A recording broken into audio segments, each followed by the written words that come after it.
So Cyril obtained a PhD in cognitive neuropsychology from the University of Toulouse in France. Then he passed by Finland to get some MEG experience under his belt. And since 2007, he's been in Edinburgh, in Scotland, as the fMRI lead for Synapse, the Scottish imaging network, a platform for scientific excellence. He is now an academic fellow over there. He's also one of the leading open science advocates for the Organization for Human Brain Mapping. And the major reason he's here is because when we do quantitative MRI, I always feel like we need more statistics. And when I thought of who could do good statistics as a collaboration, Cyril is the first person that came to mind. And you know, we've been talking on Skype for the past year or so. He's been working intensely with Aga on a project for spinal cord myelin imaging. And then we decided to bring him over here and just have him talk to us a little bit about the tricks scientists, in particular statisticians, play. So this talk today is for a more general audience. It's about how to p-hack your research. But Cyril is available for the rest of the day, not to teach you how to cheat, but to actually work with us in making quantitative MRI better.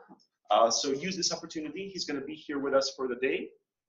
He has an office in Suad's office, so if you want to meet with him, either talk to me or just drop by his office. And then we're going to do open science beers today at Elsie's at 4:44. That's the standard time. Some of you are regulars there, some of you haven't shown up, but here's a reason to just go out and have a couple of drinks with Cyril afterwards. So welcome, good to have you here, and looking forward to your talk. Cheers. Okay. So I'm just gonna today we're just gonna talk about the more like the p-hacking aspect and harking, and then also more advanced versions for imaging. But there's many other biases in science in general. Those are the four horsemen of reproducibility apocalypse, stuff that you don't want to get into. So I will talk about two of them today. Just to mention as well, I spent a bit of time at the Software Sustainability Institute. I got some fellowship to play with reproducibility and stuff like that. And I left a bunch of flyers and stickers for the laptops at the corner over there.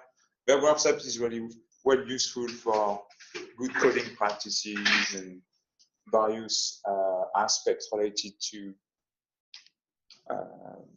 basically sustainability for your softwares and codes and things like this. Okay, so let's just get through the definitions first. Okay, so p-hacking is typically any methods or techniques you're going to use to achieve, your p-values that leads you to significance. Harking is a little bit less known. It's been developed by people working in psychology. It's hypothesizing after the results are known. So you just acquire your data, look at what it is, and then you make up a story afterward. And then Russ came up with sharking, which is, I like it, So sharking is you select your hypothesized areas after the results are known. And so you look at your spinal cord and you're like, oh, actually it's only in the dorsal part, so now I'm going to make an hypothesis, or I'm going to look at only the dorsal part of the spinal cord, just forget the rest. But it's too late, you looked at the data, and that creates a bias.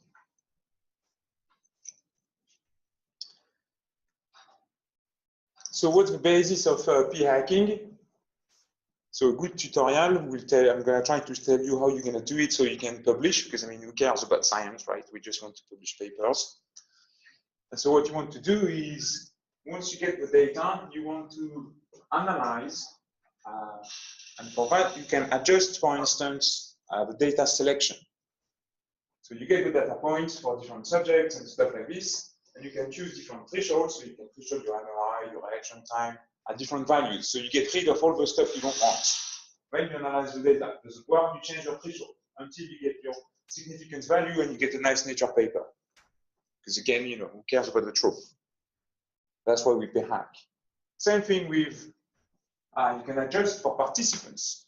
You always have this kind of outlier guy. Obviously, it's an outlier. It's not like a real thing, even though we measured it, but anyhow. So you get rid of it, and then you can achieve, again, significance. And the third level of p-hacking is when you have many variables. And so typically with MRI or techniques, we can have multiple. Let's say with MRI, it doesn't work on your amplitude, just redo the analysis on the face. Maybe it's going to work.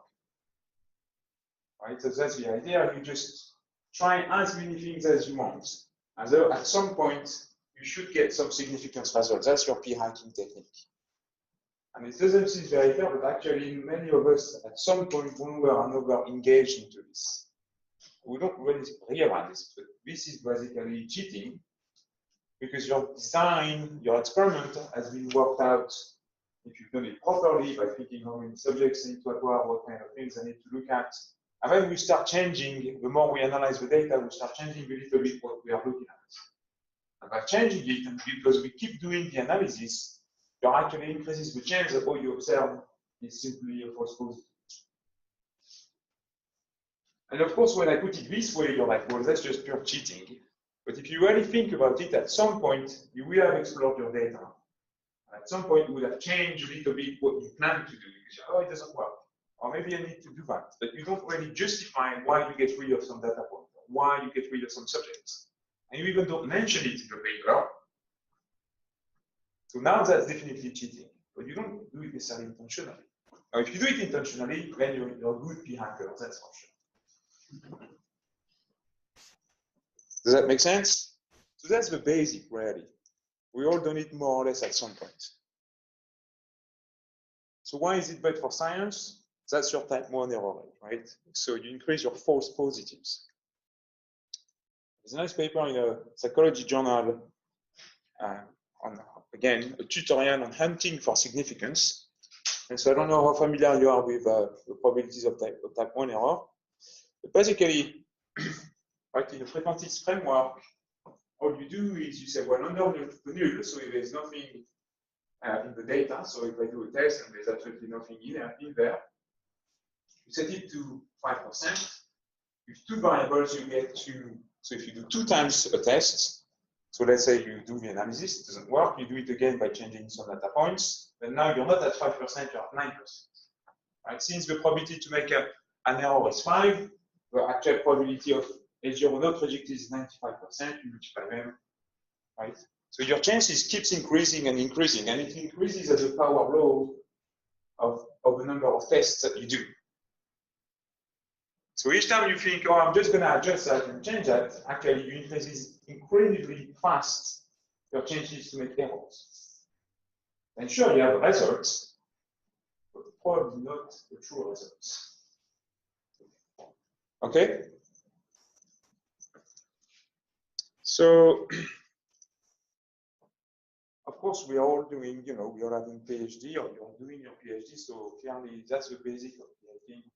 We can do much more advanced stuff, and we do imaging as well, so there's many better ways to do p-hacking. So the advanced version of that would be, for instance,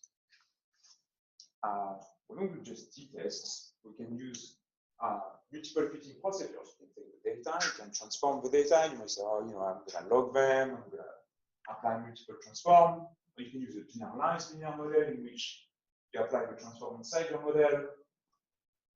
When the model doesn't work, you can change from maximum likelihood to restricted maximum likelihood. You might just say, oh, you know what, I don't have any good p-values, I'm just going to use Bayesian framework and I'll just put some value factor out there. That might work as well. Basically, you keep changing until you satisfy the results. Right? So exactly the same as doing 2 tests by removing some data points. You just do it in a more clever way because you're like, oh, I'm not cheating, I'm not removing data points, I'm just changing the fitting procedure. But you keep doing it over and over until it works. So that's still p-hacking, just the same. Because you do test multiple times. So simply by doing that, you increases the probability of making an error. A false positive. Because you overfit. At some point, you're going to find a procedure which overfits the data and say, hey, that's it, I've got significant results. Okay, we just overfit. Another technique, which is sequential analysis, without adjusting your alpha. The little star is there to remind me to say that you can do sequential analysis. So sequential analysis is the fact that you run an analysis every n subject until you reach significance. And so in clinical trials, for instance, people do that because it saves time and money. You know, if you do something dangerous or if you do something very costly, you can do it.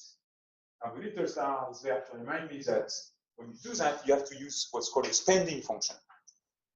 So you say, well, overall, I'm going to pick at the data maybe 3 times, so I can save time and money, but the overall type 1 error rate will be at 5%. Whereas if you do each time with your test at 5%, well, you're cheating again, you increase your probability of type 1 error.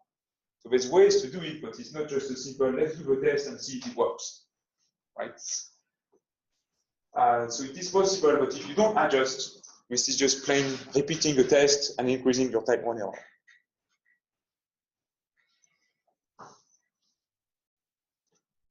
Now, this is something a little bit more concerning, is the use of ad hoc grouping by using additional variables. And so typically, these days, we work with very large databases. I know some of us work with lots of databases. And in there, there's plenty and plenty of variables, right? And so you're going to always find some variables correlated to what you're interested in, your variable of interest, your DB. And then from that, you say, well, I'm going to create subgroups. So you take the data, you say, I want to look at T1 values, and then I've got plenty of covariables that we measure on the animals, on the participants, or the patients. And you say, well, actually, based on that, I can split them into 2 groups. And then I can see there's a difference between the 2 groups, right? So there is some simulation work shows that. So that's your probability of P being significant, right? And so this is multiple grouping variables, because what you see here is the N, the number of participants. R is the correlations between, the true correlation between the variable of interest that you're measuring, on which you do the test, and the variables that you use to split them into groups. So if you use something which is slightly correlated, so you find the correlations between your observed value and a variable in the database, you say, well, based on that, I'm going to split into 2 groups, for instance, and do a simple t-test. With any 10 variables that you use to split the data, you're already at 40% chance of making an error. And if you increase n, basically, you go up to 90% chance of making a type 1 error. So if you take a variable and without a priori hypothesis of how you're going to split into subgroups, and if you've got like 1,000 participants, 9 times out of 10, you're wrong. You have something, but this is just crap. I mean, this is very scary because we do have access to a lot of databases, right? And we do this kind of grouping post-hoc, but you can't do post-hoc grouping. You really need to have good hypothesis on why you want to split. Not by looking at the data, it has to be a priori. You do it by just trying to do subgroup based on variables which are correlated, 90% chance that you're making a mistake. Now, if you take even grouping based on variables which are not correlated with each other, you're still at 40% chance. This is still huge. So we really have to think very carefully if you're going to start to split your data into subgroups. There's good reasons to do it, based on a priori hypothesis, that's absolutely fine. But if you just go hunting for splitting groups, let's look at what's in the database and split into subgroups, well, that's your chances to find significant results. It's good. I mean, you can probably have a nice Nature paper with it. Now, it's even scarier because there I split into subgroup based on 10 variable selection. But you can do it based on 5, with 5 grouping variables. Right? It's 20% error. Even by only 1 variable to do a subgroup, hardly correlated to each other, once you get to 1,000 subjects, you're still at 20% errors. Right, so you take something which is hardly correlated and you say, well, clearly, this is not 2 measures that I do on the same subgroups, so I can split them based on that variable. Well, with 1,000 subjects, 20% errors. So you will find significant results, that's for sure.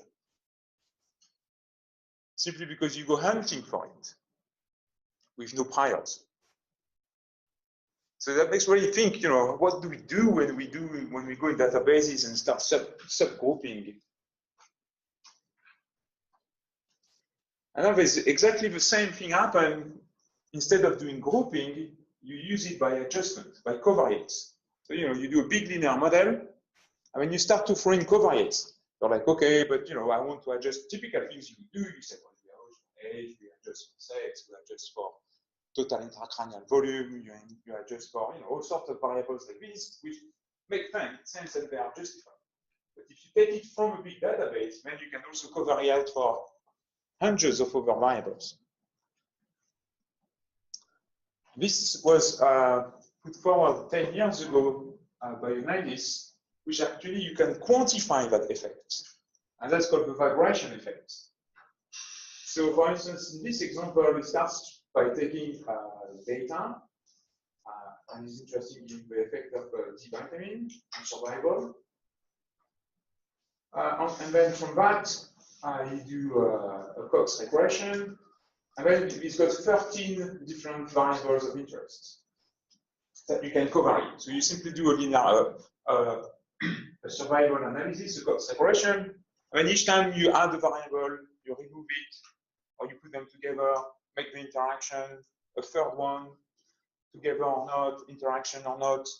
And so you end up with thousands of models, because of course it increases exponentially. And then when you see there is, you can plot basically the effect size versus the p-value or the log of the p-value. And then you compute the ratio to compute what is the vibration effect by simply looking at the difference between the lower and upper percentile. So if you do that, let's zoom in into this one. So your dependent variable, which is in this case the probability, well, it's still the chance of your effect here, your hazard ratio, and that's the p-value. Well, you can see a full continuum of significant results based on about 8,000 different models. So you just pick the right variable and hop, you get a result. Wrong covariate, I don't have a result. But if you don't have any prior hypothesis, of course you can test them all and you're going to find something at some point. So again, it really has to do with what do we know in advance, and you test for that. If you just start exploring, I mean, one option is to say we don't know, and then do it for real. Do the 8,000 models and plot something like this. Right? Either you do a real exploration, and then you do them all, and you show them all, and I think it's fine, because you can see clearly there's something interesting going on in that region. So using all these covariates likely to show something, but it's a data exploration. We can't sell it as, hey, here's the model that works. It's even scarier. So in another data set, some stuff with triggers. But what was interesting is I had 13 variables similar to this. Now, instead of a continuum, again, it was mortality stuff, and I think it was, if you include smoking consumption, so one of them is all the covariables except two. This one is when you include smoking, this one is when you include alcohol consumption. And so now it's even not a continuum, it's clearly three different aspects. And so of course, when you include different variables that actually split and you have different mode of responses now. If you're a good P hacker, obviously you're going to report only this one in your paper. I can find what drives the mortality rate of people. Except that if you have modeled the one at the top, you will not have. And so again, using plenty of covariates is fine if we know in advance what it is, if it's specified and there's reason to use it. But if you're just going to just put covariates at random, sure, at some point you're going to find your response. Now, I think it's also interesting to do all of the models. Because if you plot something like this, you look at the vibration effect and you see three different modes of response, that clearly shows that one of the variables has a massive impact on the ability to find an effect. which means that variable is probably something real, because by itself, it has a very different effect compared to this one. But you need to do, again, all of the models if you want to play that game. You can't just report that game there, right? That's pure cheating. So, but typically, if you think about it, you would have tried to fit a model with a few different covariates. So you would not have plotted all of these, but you would have tried maybe this guy, maybe this guy, maybe this guy, 3 or 4. But how do you know where you are in such a big plot?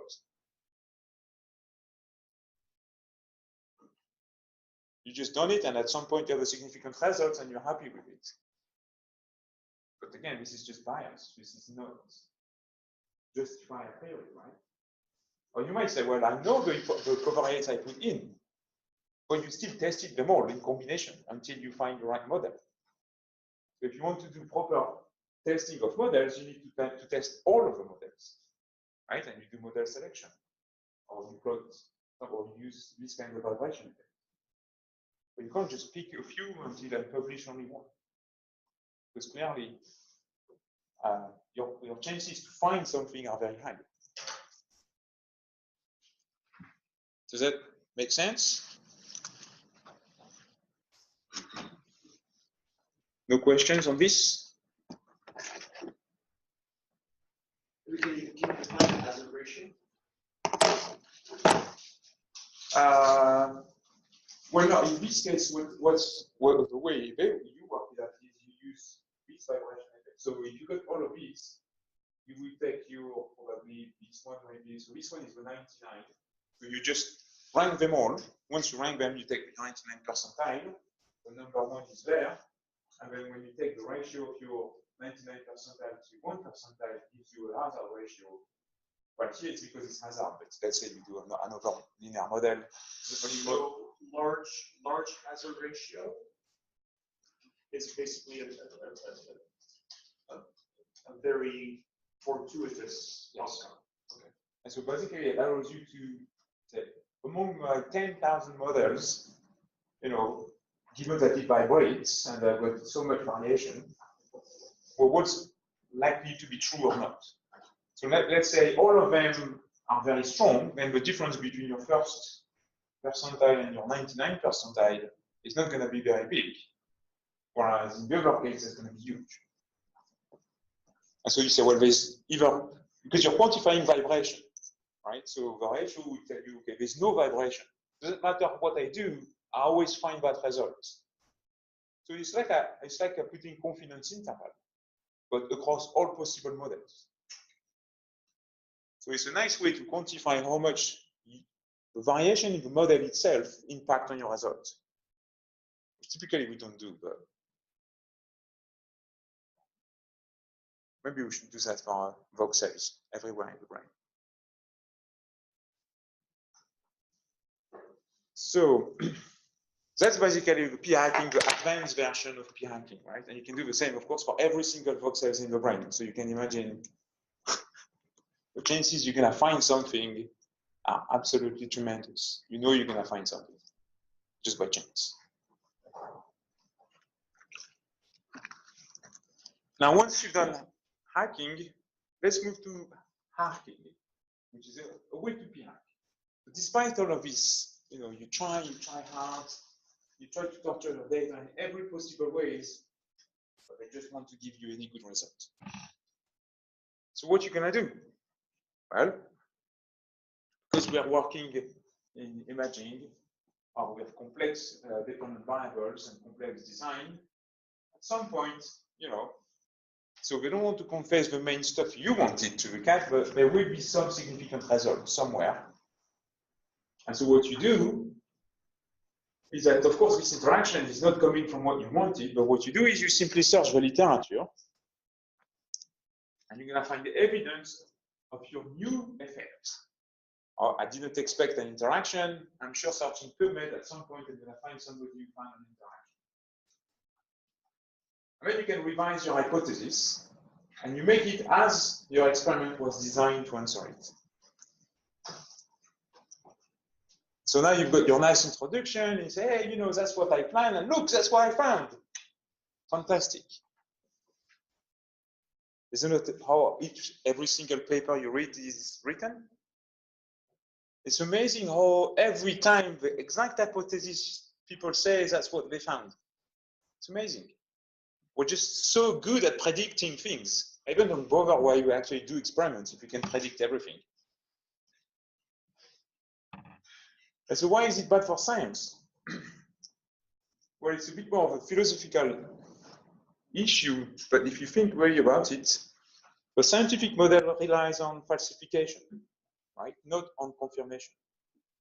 You cannot say a hypothesis is true because I find the effect. You can disconfirm an hypothesis, not confirm it.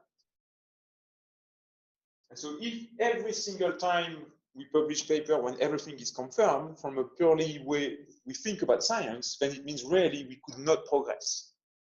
You only progress by saying, okay, this stuff doesn't work. Let's try something else.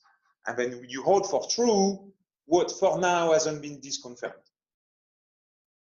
Right? Because we don't know the truth. We just assume that so far, if it's not falsified, it's true. But science moves through falsification. So if we keep only saying, hey, this is what I found, and you change your hypothesis as you go along, well, basically we can't progress. Then your new hypothesis that you sell in the paper,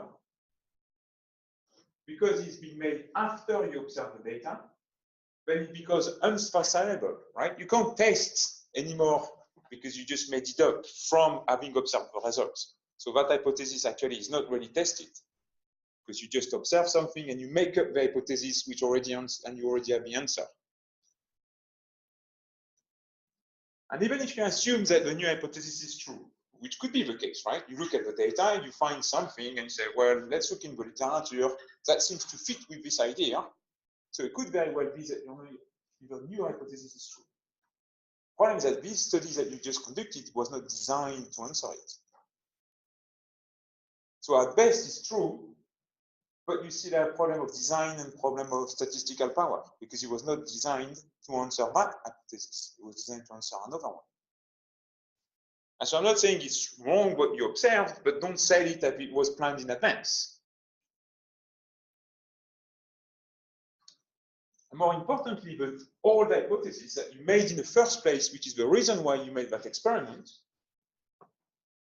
but because you're not presenting it, you didn't say, well, I made that prediction, I tested it, and I didn't see it, right? Instead, you say, oh, well, I saw something else, so I'm going to sell the other stuff in the paper. But now this whole hypothesis is not presented. And therefore, the actual essence même of a scientific method, you just discard it and you don't present it. Whereas this is the actual result that we really want to know. Tell me what doesn't work, not what works. Of course, all the papers are about what works and not about what doesn't. But the essence même of scientific method is to falsify, not to confirm. So that goes beyond just p-hacking, right? It goes beyond like, what is it actually we are doing? So let's have a look a little bit now at Sharking. It's a nice paper from Ross Podrak in Nature Science,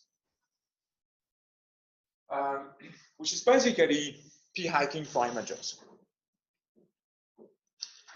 And so, of course, if we do PET, MRI, EEG, this is great because we have many data points. We can measure phase, amplitude, frequency, we can do it in space, we can do it in time. So you've got like loads and loads of stuff that you can measure. So your basic p-hacking, what is you do all your usual statistical tests and you do it for each voxel or each time point or each frequency. You never correct for multiple comparison. And then you're going to find something, right? Because if you've got 10,000 voxels with 5% chance per voxel to make a mistake, well, you will always find significant results. That's why people say, well, you need to correct for multiple comparison. And so that used to work well. If you look at all papers, there was no such a thing as testing multiple comparison correction. But people got fed up with that, so you had to come up with new idea. How can I p-hack my way since I can't anymore do non-corrected statistical map? Well, instead, we move into what's called Sharking, right? We hypothesis specified areas after without the region. So you look at the signal for each data point, and then you select the regions showing the strongest effect. And then, of course, you arc, because then you say, no, I predicted he was in the best part of the spinal cord. I predicted he was in the dorsolateral prefrontal cortex. Of course, I predicted it. That's why I only look at the signal there, and I do my test there. Even though you started by a whole brain data analysis, and then came up to that region after. But that's the same as p-hacking or changing your variables along the way. And this is what is also known as voodoo, right? Voodoo correlation is a little bit different, but similar idea. You look at the data first and then you correlate. But in voodoo correlation, it's even, well, it's not worse. It's the same kind of idea. It's just as bad. And just for some background, I guess not many of you functional MRI, but basically voodoo correlations were very visible, what, 5, 6 years ago? Yeah, it's mainly in social psychology kind of things where you take, again, signals, but it's the same. It's the same. You take a signal where you see something, and then you take all the dependent variables from behavior, and you correlate them all. At some point, you find a significant correlation. You say, oh, that stuff in the brain correlates with this personality traits. Okay, fine. But if you put 10 or hundreds of them, you're going to find something, that's for sure. And so the sharking issue relates to what people have been called double dipping. So this is a very interesting effect, which is mainly driven by the noise. So I don't know how many of you have looked at this paper from Nico Krieger-Corte. So you should really look, actually the paper is okay, but look mainly at the supplementary material, because there is the simulations in there, which is how you understand things. And so basically, if you think about MRI, you've got obviously simulations for the sake of it. So you've got all your voxels, and then you will have your signal. So your true effect that was simulated there was 4 different conditions, with only 2 of them being true, and then 0 for the other. Then you find the region.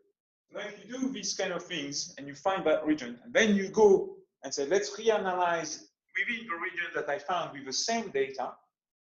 So you didn't take a new sample, you didn't do anything else, you just looked at, so you start by, for instance, your hypothesis to find this, and you test for the difference between A and D now, which was like this. And then you find the difference which looks like this. And the reason why you find this kind of effect is because part of it, of the signal, of course, is noise, right? So when you select your voxels, some of the voxels are showing differences like this, which actually don't exist. They exist in the signal because the noise has been driving it. So part of the voxel selection, the core is always the same, as you can see. No matter if you use independent data or not, you're going to find always the core regions. But all of the borders really depends on the noise. And so the way you selected the data was driven by the noise. And then you find artificially new differences which didn't exist.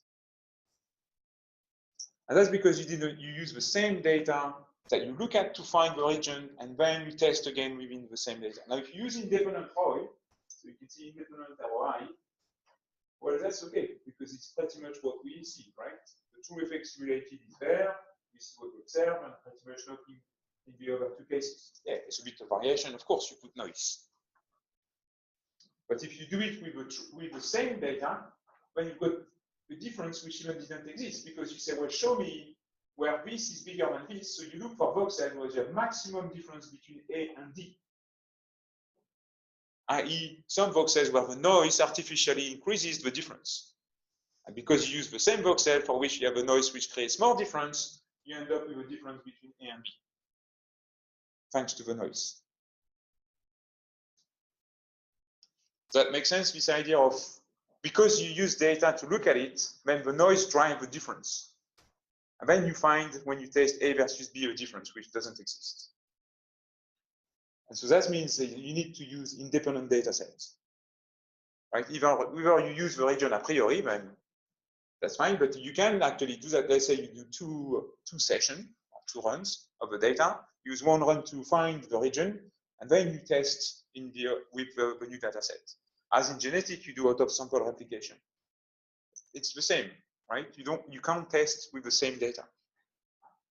In machine learning, it's the same, right? We do cross validation. You test on one set, and then you validate on the other. You don't start to use the same data because you just overfit. Yet in imaging for voxel selection, it doesn't bother us to overfit, which is a bit crazy. And so make sure that you have a priori regions or you use independent data set. Now, if you do some electrophysiology, basically there's something that I call it the magic window. So if you look at time series and you want to analyze data in time, so typically in electrophysiology, what you want to do is to look at where you see differences on channel, component, sources, whatever, and you do your analysis where it's better. Right? It's exactly the same as doing for region of interest in space with MRI. You do everything for, let's say, a time course, and you say, well, I'm going to look only at that time course, at that particular time window. And so people have been looking at this using simulations. Again, so if you use a standard statistic and accept the idea of multiple neighbors are significant. So what people say is, well, look, I look at the signal in time. I don't do a proper correction for multiple comparison. But if I have 5 significant points one after the other in time, then surely that means something.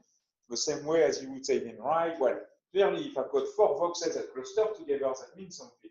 Yes, that means that the noise was nice and homogeneous in this region. That doesn't mean you have an effect. It just means your data are smooth, which is exactly what we measure because we all use techniques which are smooth intrinsically. This is you have a point spread function. And so it's completely silly to say, oh, because it clusters, it's significant. Yeah, well, what about your point spread function? I mean, and so here with electrophysiology, what they've done is they play with the low pass filter, so that basically your smoothing is going to change a little bit.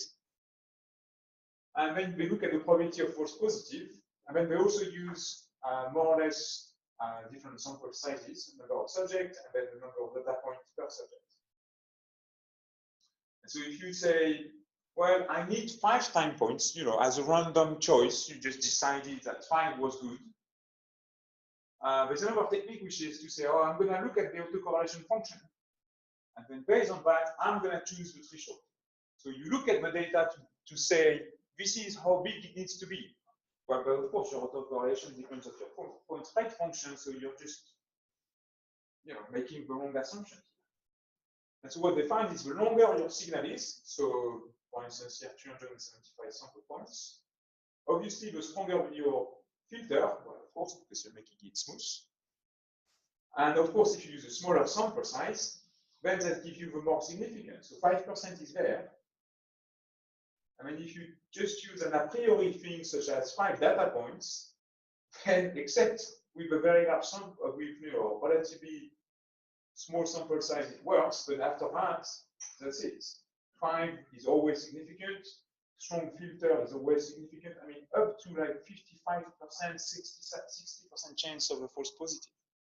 So yes, it's the same as finding clusters in space. Find a cluster in time, but it's the same rubbish. It's just the noise driving it. So not correcting for multiple comparison, and not having good a priori for restricting to a region in space or in time, it's simply wrong. You're just going to find something.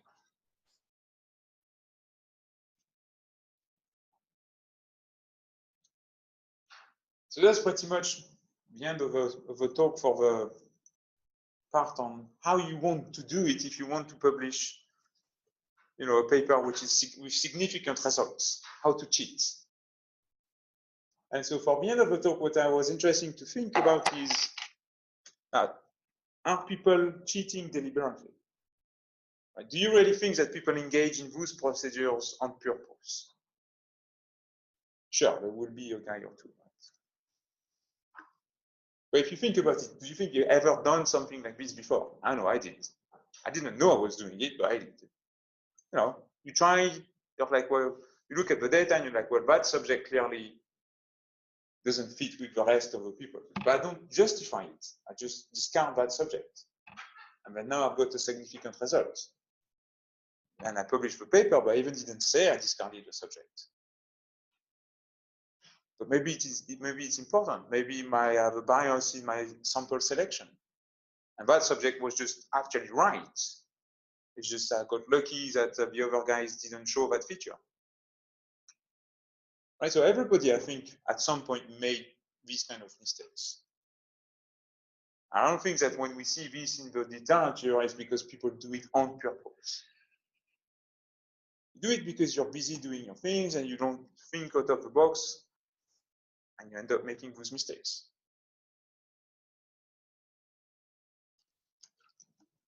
So let's review a little bit this aspect. So what's got to do with this? Why do we make this kind of mistake? Well, because we have cognitive biases, right? The cognitive bias is a systematic deviation from the norm in terms of rationality of judgment. The way we can think of it is basically a mistake in reasoning, remembering, mistake in different cognitive process, and typically as a result of holding on to your preferences or your belief. So we've got priors who say, well, I know there is an effect in there. That's why I've done the experiment. And because you hold on these beliefs, then you're going to look into the data to confirm your belief. We just don't want to discard our priors. Updating your priors is costly. You rather just spend some more time on confirming your priors. And so that's typically, people in psychology have been studying this for years, and that's what we call cognitive biases. So I'm going to list a few within the scientific, I mean, there's loads and loads of cognitive biases, but the one which interests us at the moment is the one which relates to the scientific method. And so Nicola's favorite effect is the IKEA effect. Do you remember this one? And the IKEA effect is the fact that consumers place artificially high value in products that they build themselves.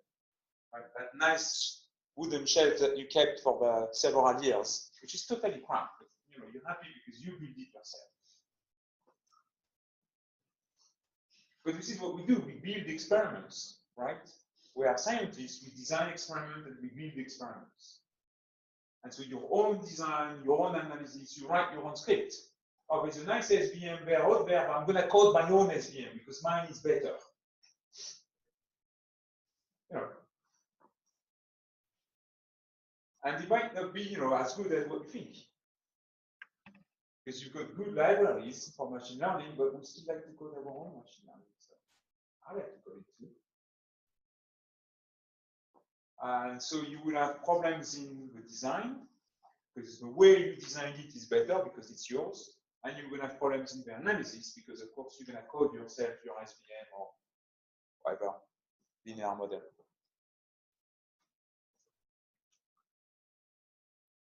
And that means basically we just, you know, do what good scientists do. You need to discuss your design. You need to discuss your analysis plan. How are you going to do it? Think of it in advance, not as you go along. And that allows you not to hold too much to these beliefs that what you build is best. Again, really think about coding. I mean, this is like the worst part. You know, how do you know that what you coded is correct? Or if you're a software engineer, you use unit tests, integration tests. A lot of people don't use this because we haven't been trained necessarily in using unit testing. So typically, how do you know it's correct? We don't. Then where does PIP happen? PIP happens between your data collection and your data analysis. And that's typically also referred to as Texas sharpshooter effect, which is you just shoot random and then you draw the target after. And of course, you're right bang in the middle. But this is what you do with p-hacking. right? If you think about the vibration effect, you just use many, many different models and many, many different variables. And then you say, hey, this is the right model. Well, how is it different from shooting at random and drawing after? This is exactly the same thing.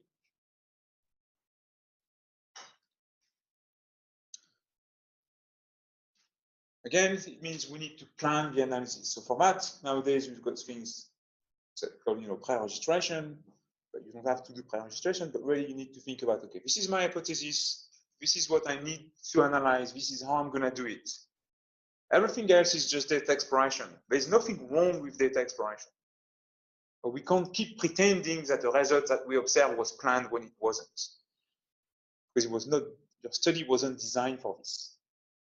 Right? So I'm a big fan of data exploration. We just need to say that this is data exploration. That's all. So we know what was planned and designed to be answered. Then we can falsify, which is really what science is about. We say, hey, but look, I also found this. It's true or not, I don't know. We need to replicate it. So there's nothing wrong with data exploration, but we just need to be honest and not just take, the hypothesis after. Confirmation bias. Think about confirmation bias. Really think about it, because this is everywhere. Everything we do is confirmation bias. Because we have beliefs, we've got priors. Everything we do, we try to confirm our priors. Updating priors is costly for our human brain, so we don't want to do that. Instead, it's easier to try to confirm it. So we really want to debug the analysis and the data that counter our hypothesis. So you find plenty of stuff in the literature which says this is this, this is that, and you say, yeah, but in my case, that doesn't work. But if you find a hypothesis which fits with your data, necessarily that's the right one. And you don't even try to debunk that hypothesis. You're just happy it fits, and that's it. And so a good way to do that is to use data blinding. For instance, removing outlier that do not fit the hypothesis, that's what we do, right? Bad subject.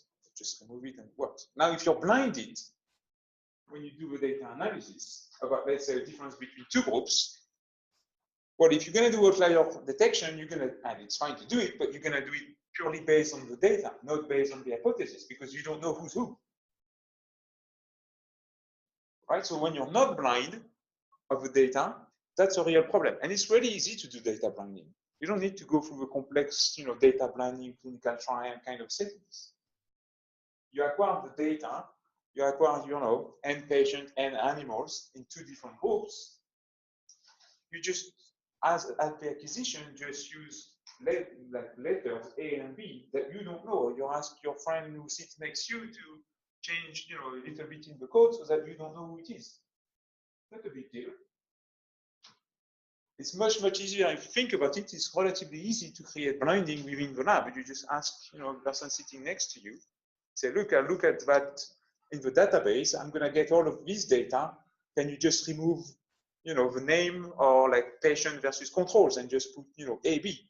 And I will just look at the end who was who. Super easy to do.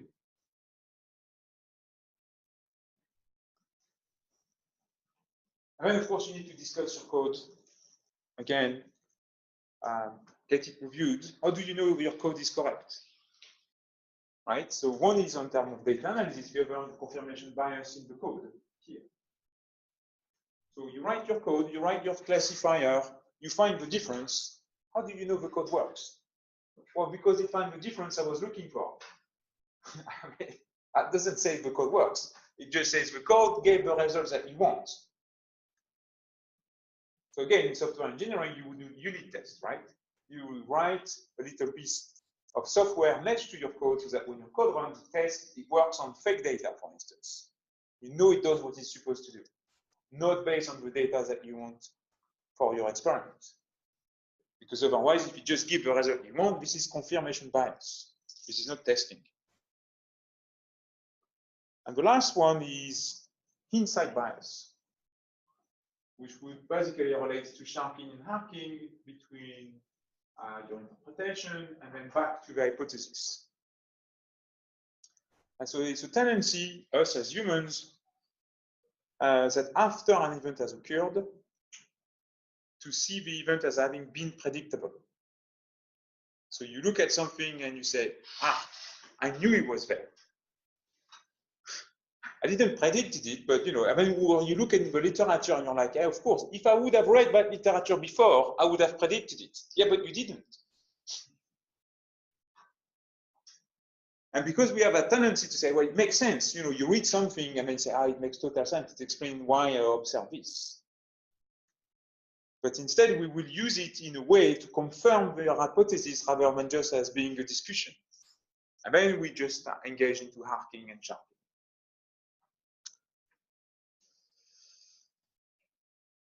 And so again, hypothesis, hypothesis, hypothesis. Really, it's really about how you design things, how you're going to test it, everything pretty much in advance. There's nothing wrong with data exploration, but we need to be honest about the way we do things. And that relates also the same for data selection. So that's me finished on time. What's my take-home message? Well, don't fight your biases, right? It's a tutorial on p-hacking, so let's get back to the right tone. Don't fight your biases. Sure, it's bad for science, but you know, you're only human and you want good articles. So let's engage plainly into hacking. Don't plan, discuss, don't get reviewed your study and your design, because the way you made it is necessarily the best one. Try as many analysis strategies as possible to make sense, understand, of course, significant results, to make sense of the data. Trust your own code, as long as it gives you the results you want, right? Write your own classifier that spits out exactly the distinctions you wanted between the two roles. Don't try to use somebody else's classifier, it might give a different result. And if it's the case, then you can always change your hypothesis a posteriori in case something happens, and would, you know, it would appear as if you have nice effects. And for imaging, well, do define your ROI in NRI or in MEG after looking at where the signal is. And just run the analysis on this, and by magic, of course, it works, you get significant results. Okay, and that's me, thank you.